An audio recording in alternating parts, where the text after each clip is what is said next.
வணக்கம். குற்றம் குற்றமே நிகழ்ச்சியை வழங்குவதற்காக ஹேமா ராகேஷ். இன்னைக்கு குற்றம் குற்றமே நிகழ்ச்சியில திருத்தணியில கடத்தப்பட்ட சிறுமி மீட்கப்பட்டிருக்காங்க. போதைப் பொருட்களை கடத்தினவங்களை போலீசார் கைது பண்ணிருக்காங்க. ஆட்டோ டிரைவர் கொலை வழக்குல குற்றவாளிகள் கைது பண்ண செய்தி அப்படின்னு பல செய்திகளை பார்க்க இருக்கோம். வாங்க நிகழ்ச்சிக்குள்ள போகலாம்.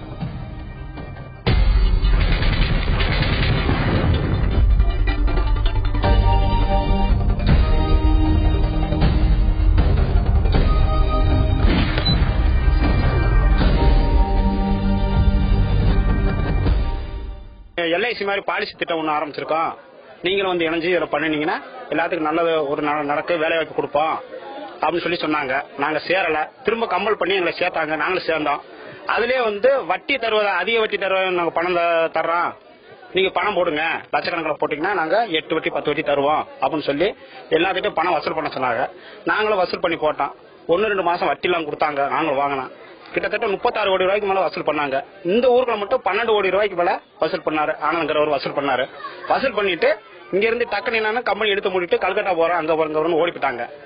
இவர் யாரு, எப்படி தன்னுடைய பணத்தை கொடுத்து ஏமாந்தாருன்னு இந்த நிகழ்ச்சியோட இறுதியில பாக்கலாம். அதுக்கு முன்னாடி நிறைய குற்ற செய்திகள் இருக்கு. முதல்ல அதை பாக்கலாம்.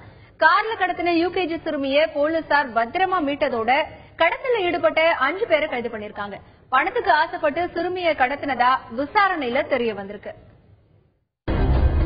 திருவள்ளூர் மாவட்டம் திருத்தணி கே நகரை சேர்ந்த திருக்குமரன் சென்னையில இருக்கிற தனியார் தொழிற்சாலையில வேலை பார்த்துட்டு வராரு. இவரோட மனைவி பபிதா ஆந்திர மாநில அரசு அதிகாரியா வேலை பார்த்துட்டு வராங்க. இவங்களோட 4 வயசு பொண்ணு ஹன்சிகா யூகேஜி படிச்சுட்டு வராங்க. 25ஆம் தேதி மாலை ஸ்கூல் வேன்ல வந்த சிறுமி ஹன்சிகாவை அவளோட தாத்தா சீனிவாசன் கூட்டிட்டு வந்துட்டு இருக்காரு. அப்போ டாடா சுமோ கார்ல வந்த சில பேரு கண்ணிமைக்கிற நேரத்துல சிறுமி ஹன்சிகாவை கார்ல தூக்கி போட்டுட்டு போயிட்டாங்க. கடத்தப்பட்ட சிறுமியை மீட்க 3 தனிப்பட அமைச்சு போலீசார் விசாரணை நடத்திட்டு வந்தாங்க. அப்பதான் போலீசாருக்கு ஒரு ரகசிய தகவல் கிடைச்சது. அது என்னன்னா, கடத்தல் கும்பல் சிறுமி ஹன்சிகாவை ஆந்திராவுக்கு கடத்திட்டு போனது தெரிய வந்திருக்கு. இந்த நிலையில நகரில இருக்கிற தேசம்மாள் கோவில் பக்கத்துல சிறுமி ஹன்சிகாவை அந்த கும்பல் விட்டுட்டு தப்பிச்சு போயிடுச்சு. நகரி போலீசார் சிறுமியை மீட்டு தமிழக போலீசாருக்கு தகவல் கொடுத்திருக்காங்க. உடனே நகரி போன தனிப்படை போலீசார் சிறுமி ஹன்சிகாவை மீட்டு திருத்தணி கூட்டிட்டு வந்து அவளோட பெற்றோர் கிட்ட ஒப்படைச்சாங்க.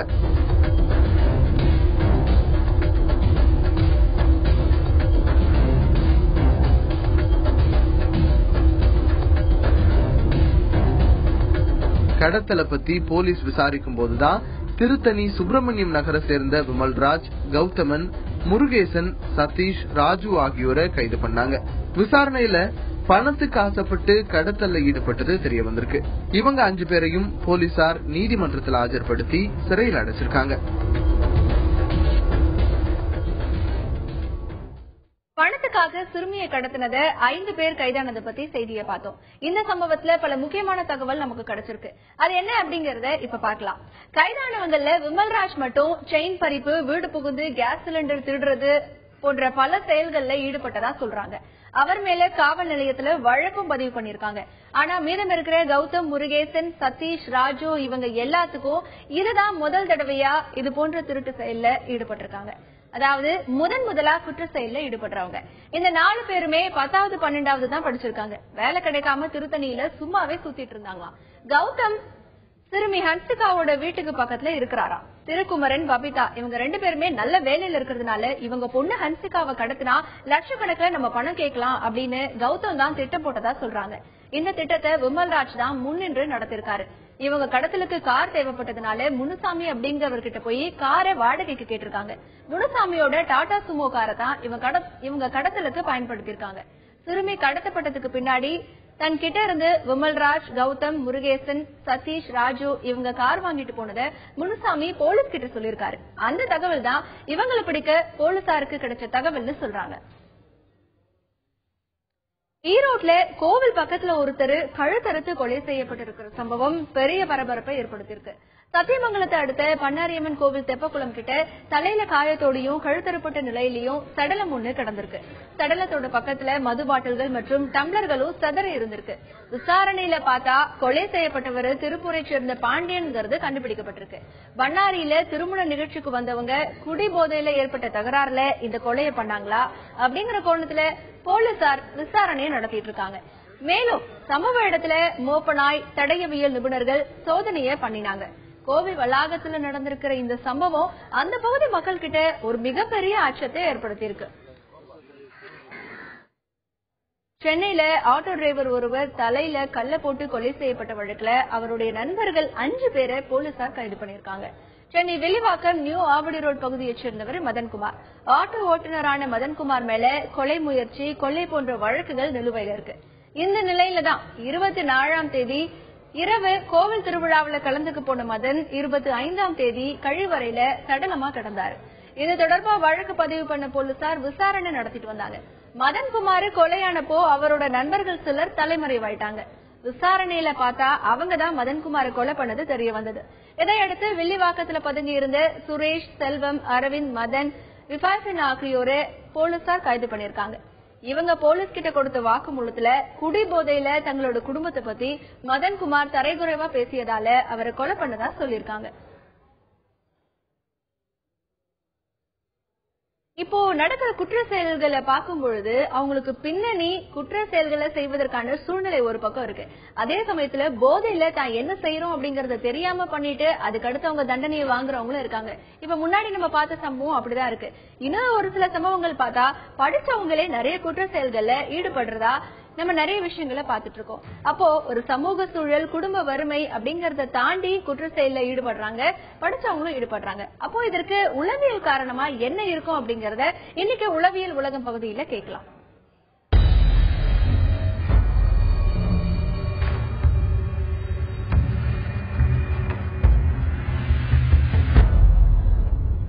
என்னதான் படிச்சிருந்தாலும் சந்தர்ப்பத்தையும் தாண்டி குற்றங்கள்ல படித்தவர்கள் ஈடுபடுறதுக்கு ஒரு முக்கிய காரணம் இன்னைக்கு அவைலபிலிட்டி ஆஃப் லக்ஸுரி இருக்கு. நம்ம ஒரு நல்ல ஹோட்டல்ல போய் சாப்பிடணும், நல்ல கார் வச்சிருக்கணும், நல்ல பெரிய வீடு வச்சிருக்கணும், நிறைய நகை வாங்கி போகணும், இப்படி எல்லாம் ஆசைகள் நிறைய இருக்கும்போது அதுக்கான காசு தேவைப்படுது. தவறா செலவு பண்றதுக்கு தவறான வழிகள்ல காசை சம்பாதிக்கணும்னு தோணுது. ஏன்னா நேர்மையா நியாயமா சம்பாதிக்கிற காசை வச்சுட்டு நேர்மையா தான் செலவு பண்ண முடியும்.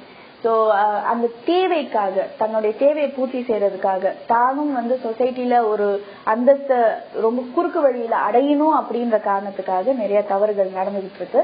அகைன் அவங்க கான்சிக்வன்ஸ் யோசிக்கிறது இல்லை, ஈஸியா தப்பிச்சிடலாம் அப்படின்ற ஒரு நம்பிக்கை இருக்கு அவங்களுக்கு. அதனால நம்ம தப்பு பண்ணோம்னா இந்த சட்டத்துல இருந்து தப்பிக்கலாம், சமுதாயத்துல இருந்து தப்பிக்கலாம், பட் நாளைக்கு குற்ற உணர்ச்சி நம்மள குத்துமே அப்படின்ற அந்த எண்ணமும் அந்த நேரத்துல அவங்களுக்கு இருக்கிறது இல்ல. இப்ப நிறைய குற்றவாளிகள் நம்ம அப்புறமா பேசும்போது தெரியுது, ஒரு தப்பு செஞ்சோம் அப்படின்னா அதுக்கப்புறமா அவங்க ரிப்பெண்ட் பண்றாங்க, அதுக்கப்புறமா அவங்க ரொம்பவே அதை நினைச்சு வருத்தப்படுறாங்க. சோ படிச்சிருக்காங்க அப்படின்றப்ப கொஞ்சம் அவங்களுடைய பகுத்தறிவு அதிகமா இருக்க வாய்ப்பு இருக்கு.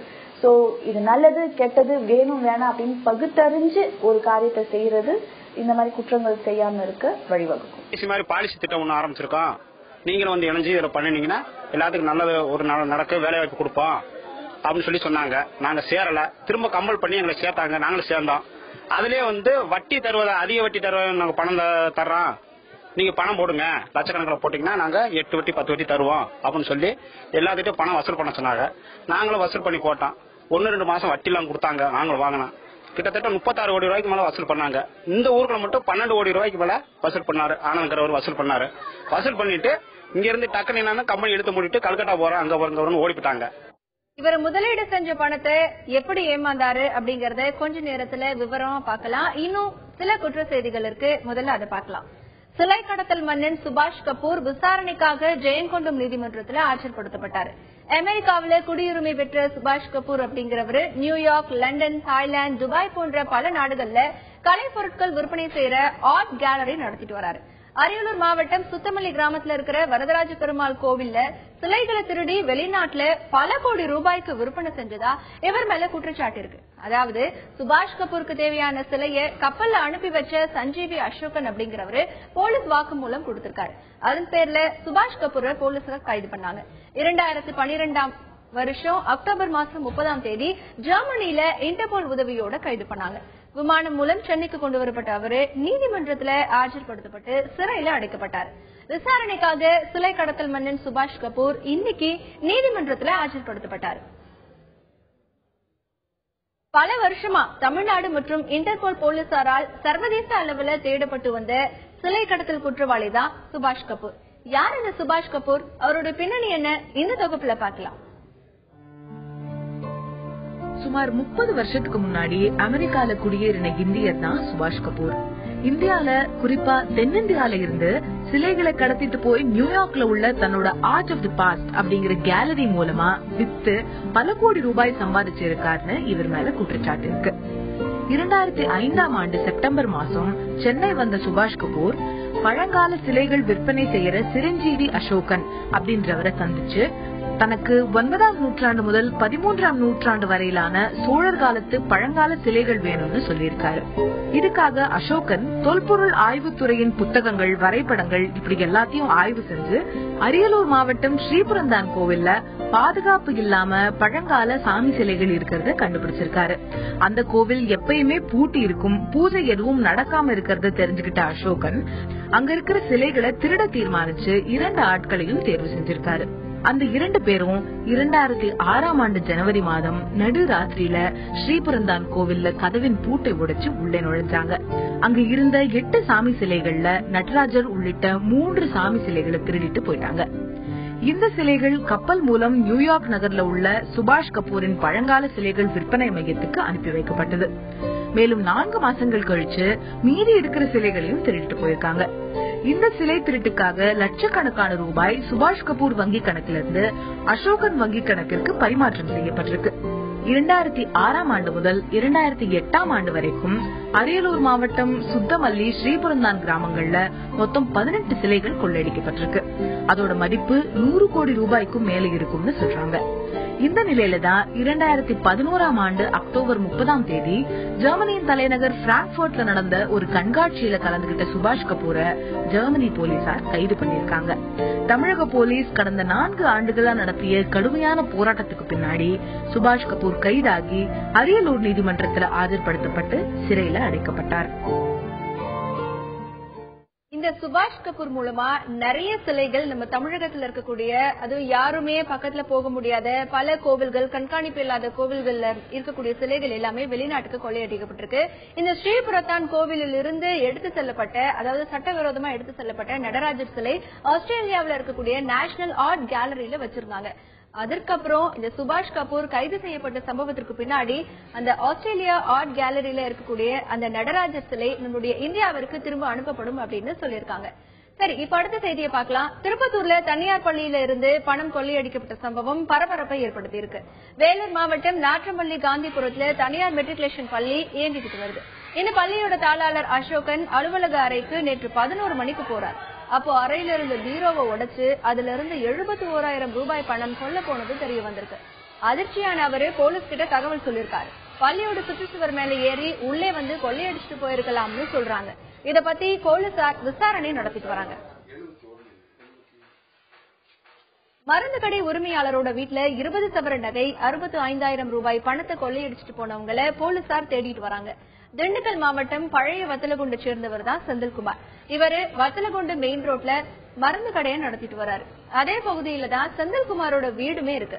25ஆம் தேதி இரவு செந்தில்குமார் அவருடைய மனைவி மீனாட்சி 2 பேரும் கடைக்கு போயிட்டாங்க. வீட்டுல யாருமே இல்லாததை தெரிஞ்சுக்கிட்டு மர்ம நபர்கள் சிலர் மொட்டை மாடி வழியா வீட்டுக்குள்ள புகுந்து பீரோவுல இருந்த 20 சவர நகை, 65,000 ரூபாய் பணம் எல்லாத்தையும் திருடிட்டு போயிட்டாங்க. சம்பவ இடத்துல போலீசார் கைரேகை நிபுணர்கள் உதவியோட சோதனை பண்ணாங்க. பணம், நகையை கொள்ளையடிச்சிட்டு போனவங்கள போலீசார் தேடிட்டு வராங்க.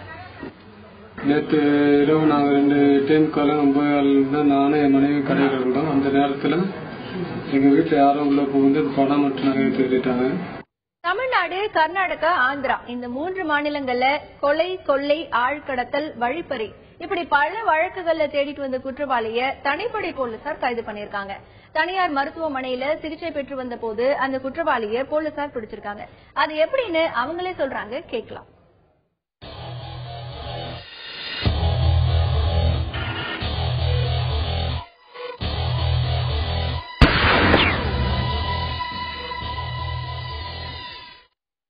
கிருஷ்ணகிரி மாவட்டத்தில் ஒசூர் நகரில் பல கொலை வழக்குகளிலும் ஆள்கடத்தல் வழக்குகளிலும் ஈடுபட்டு வந்த ராம்நகரை சார்ந்த கொரகோபி என்கிற சிவகுமார் என்பவர் தனிப்படையினரால் நேற்று கைது செய்யப்பட்டார். இவர் கொரகோபி கடந்த 2008 முதல் தலைமறைவாக இருந்து வந்துள்ளார்.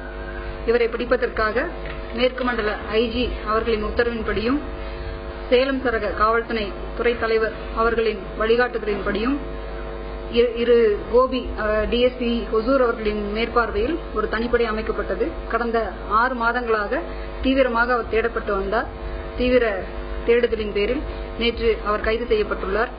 அவர் மீது 5 ராபரி வழக்குகளும் 5 கிட்னாப்பிங் ஃபார் ரான்சம் வழக்குகளும் நிலுவையில் இருந்து வருகிறது. இந்த 10 வழக்குகளிலும் விசாரணை விரைவில் முடிக்கப்பட்டு குற்றப்பத்திரிகை தாக்கல் செய்யப்பட்டு அவருக்கு உரிய தண்டனை வாங்கி கொடுக்க அனைத்து நடவடிக்கைகளும் எடுக்கப்படும். கடத்தலை தடுக்க போலீஸ் எவ்வளவுதான் வாகன சோதனை ரோந்து பணியில ஈடுபட்டாலும் கடத்துறவங்க ரொம்ப புத்திசாலித்தனமா அவங்களுடைய வேலையை செஞ்சுட்டு வராங்க. அப்படி ஒரு வேலையை பண்ணவங்களதான் போலீஸ் இப்போ பிடிச்சிருக்காங்க. திண்டுக்கல் மாவட்டம் போதைப் பொருள் தடுப்பு நுண்ணறிவு பிரிவு போலீசாருக்கு ஒரு ரகசிய தகவல் கிடைச்சது. அது என்னன்னா, லாரியில ரகசிய அறையில கஞ்சா கடத்திட்டு வர்றதா யாரோ தகவல் கொடுத்திருக்காங்க. அதோட பேர்ல வடமதுரையில அவங்க நேத்து நைட்டு வாகன சோதனையில ஈடுபட்டிருக்காங்க. அப்போ கம்பம் நோக்கி வந்த ஒரு லாரிய அவங்க மடக்கி சோதனை பண்ணிருக்காங்க. இதுல முக்கியமான விஷயம் என்னன்னா, அந்த லாரியில ஒண்ணுமே இல்ல. தங்களுக்கு கிடைச்ச தகவல் படி இந்த லாரியில தான் கஞ்சா கடத்த வாய்ப்பு இருக்கலாம்னு போலீசார் சந்தேகப்பட்டாங்க. உள்ள போய் சோதனை செய்யும் போதுதான் லாரியில ரகசிய அறை இருக்கிறதுன்னு கண்டுபிடிக்கப்பட்டிருக்கு. அதை திறந்து பார்த்தப்பதான் தெரிஞ்சது 19 மூட்டையில அந்த பகுதியில கஞ்சா இருந்திருக்குன்னு. மொத்தம் 350 கிலோ கஞ்சாவை போலீசார் பறிமுதல் பண்ணிருக்காங்க. இதோட மதிப்பு 50 லட்சம் ரூபாய் இருக்கும்னு சொல்றாங்க. பிடிப்பட்ட 2 பேர்கிட்ட நடத்த விசாரணையில இவங்க ரொம்ப நாளாவே வேற வண்டியில இது போல கஞ்சாவை கடத்திட்டு வந்ததா சொல்லிருக்காங்க. தப்பிச்சு போன 3 பேரை போலீசார் தேடிட்டு வராங்க. திண்டுக்கல்ல அதிக வட்டி தரதா சொல்லி பொதுமக்களை ஏமாத்தி 32 கோடி ரூபாய் மோசடி பண்ணவங்களை ஏமாத்தினவங்களால பாதிக்கப்பட்டவங்களே பிடிச்சு போலீஸ் கிட்ட ஒப்படைச்சிருக்காங்க. நாங்க எப்படி ஏமாந்தோம்னு ஒருத்தர் சொல்றாரு, அதை கேட்கலாம். உண்டாரோட்டிங்கிற கிராமத்துல நாங்க மில்லு வேலை தொழிலாளிகள் எல்லாமே கூலி தொழிலாளிகள் தான். நாங்க மில்லு வேலைக்கு போய்கிட்டு இருந்தோம். இதுல ஆனந்தங்கிறவர் என் நண்பர் தான், சொந்தக்காரன் தான் ஒரு வகையில. அவர் லக்ஸரியாங்கிற ஒரு கம்பெனி திண்டுக்கல்ல MM காலேஜ் கிட்ட ஆரம்பிச்சிருந்தாங்க. இது LIC மாதிரி பாலிசி திட்டம் ஒன்று ஆரம்பிச்சிருக்கோம். நீங்களும் இணைஞ்சு இதில் பண்ணினீங்கன்னா எல்லாத்துக்கும் நல்லது ஒரு நடக்க வேலை வாய்ப்பு கொடுப்போம் அப்படின்னு சொல்லி சொன்னாங்க. நாங்க சேரல. திரும்ப கம்பல் பண்ணி எங்களை சேர்த்தாங்க. நாங்களும் சேர்ந்தோம். அதுலயே வட்டி தருவதா, அதிக வட்டி தருவதா, நாங்க பணம் தர்றோம், நீங்க பணம் போடுங்க, லட்சக்கணக்கில் போட்டீங்கன்னா நாங்க 8 வட்டி 10 வட்டி தருவோம் அப்படின்னு சொல்லி எல்லாத்துட்டையும் பணம் வசூல் பண்ண சொன்னாங்க. நாங்களும் வசூல் பண்ணி போட்டோம். 1-2 மாசம் வட்டி எல்லாம் கொடுத்தாங்க. நாங்களும் வாங்கினோம். கிட்டத்தட்ட 36 கோடி ரூபாய்க்கு மேல வசூல் பண்ணாங்க. இந்த ஊருக்கு மட்டும் 12 கோடி ரூபாய்க்கு மேல வசூல் பண்ணாரு. ஆனந்தங்கிறவர் வசூல் பண்ணாரு. வசூல் பண்ணிட்டு இங்க இருந்து டக்குனு கம்பெனி எடுத்து மூடிட்டு கல்கட்டா போறோம், அங்க போறோம் ஓடிப்பிட்டாங்க. நாங்க போய் SP ஆட்ட நாங்க 1 வருஷமா காத்துட்டு SP ஆட்ட போய் புகார் மனு கொடுத்தோம். கிட்டத்தட்ட நாங்க கொடுத்து போன வருஷம் 2013 9ஆம் மாசம் கொடுத்தோம். இது வரைக்கும் எங்களுக்கு எந்த ஆக்ஷனும் கிடைக்கல, எந்த ஒரு ஆக்ஷனும் எடுக்கல. நாங்க பாதிக்கப்பட்டவங்க எல்லாரும் நிறைய பேர் மருந்தை குடிச்சு அதை குடிச்சு நிறைய பிரச்சனையால பாதிக்கப்பட்டு நீங்க எல்லாம் சார நிலைமைக்கு வந்துட்டோம். இப்ப நாங்க பாதிக்கப்பட்டவங்க பூரம் போய் அவங்க கேட்டோம், நியாயமான முறையில கேட்டோம். யாரும் அங்க அராஜகம் பண்ணல. எங்களுக்கு பணத்தை கொடுங்க, இருக்கிற பணத்தையாவது கொடுங்க, நாங்க முழு பணமும் கேட்கல, ஏதோ வாங்கினது போக மீதி கழிச்சு கொடுன்னு கேட்டேன். அவங்க நான் அப்படிலாம் கொடுக்க முடியாது, உங்களுக்கு தெரிஞ்சதை பாத்துக்கணும்னு சொன்னாங்க. நான் கெஞ்சிக்கு தான் கேட்டுட்டு இருந்தேன். இவங்களே போன் பண்ணி ஸ்டேஷனுக்கு போன் பண்ணி நாங்க ஆபத்தான நிலைமையில இருக்க, நீங்க கூட்டி போகணும் பொய்யான புகாரை கொடுத்து இப்ப எல்லாத்தையும் வர வச்சிட்டாங்க. நாட்டுல ஏமாறுறவங்க இருக்கிற வரைக்கும் ஏமாத்துறவங்க இருந்துட்டு தான் இருப்பாங்க அப்படின்னு சொல்லுவாங்க. மக்கள் தங்களுடைய பணத்தை முதலீடு செய்யும் பொழுது எந்த அளவுக்கு விழிப்புணர்வா இருக்கணும் அப்படிங்கறதான் இந்த சம்பவம் காட்டுது. இதோட மக்கள் நிச்சயமா புரிஞ்சுப்பாங்க அப்படின்னு நம்புறோம். நாளை குற்றம் நிகழ்ச்சியில மீண்டும் சந்திக்கலாம்.